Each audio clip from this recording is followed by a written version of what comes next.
Hello, Professor Jay here, and I'd like to explain how to use UDecide. You have two UDecide cases in this course. So I'm going to scroll to the first one, which is in week 3.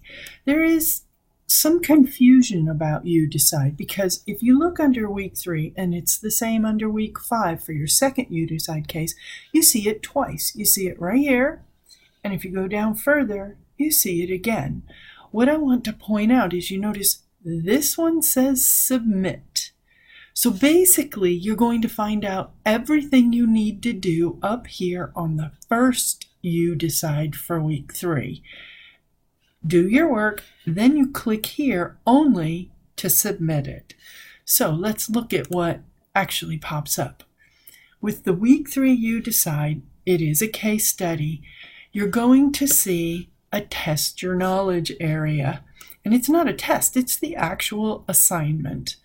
So in this box, this is not quite a simulation, but pretty close. You're given a scenario right here. You're then going to click on the role of each person. Then you click on the players and you get to see the actual players. When you click on a player, it opens up their areas of expertise, which gives you some insight into how they might think or what their values are, which always helps in creating a solution for each of these players that would fit. For example, and that area of expertise will change when I click on each of the players. Now, click on the last one. It tells you what your deliverable needs to be. You're going to see, given that scenario, all the information on the background and on each player. You have to just answer these questions and decide what should they do. So answering that is the assignment. However, there are some guidelines. So make sure you scroll down here and take note. There is a minimum and maximum word allowance for this.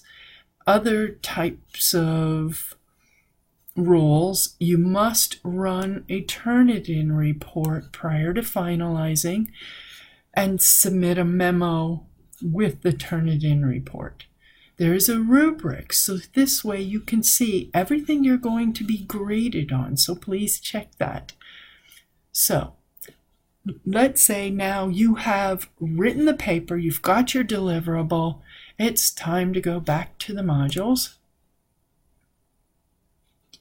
Scroll down to week 3, and this time you'll click on the second UDecide, not the first one. Here's where you found all the work and the questions in the scenario. You're going to click on this, and you'll see there's pretty much nothing there except to submit your UDecide assignment. There will be a submit button when you look. So there you go. That's how to handle your UDecide case study, which is a little bit of a simulation.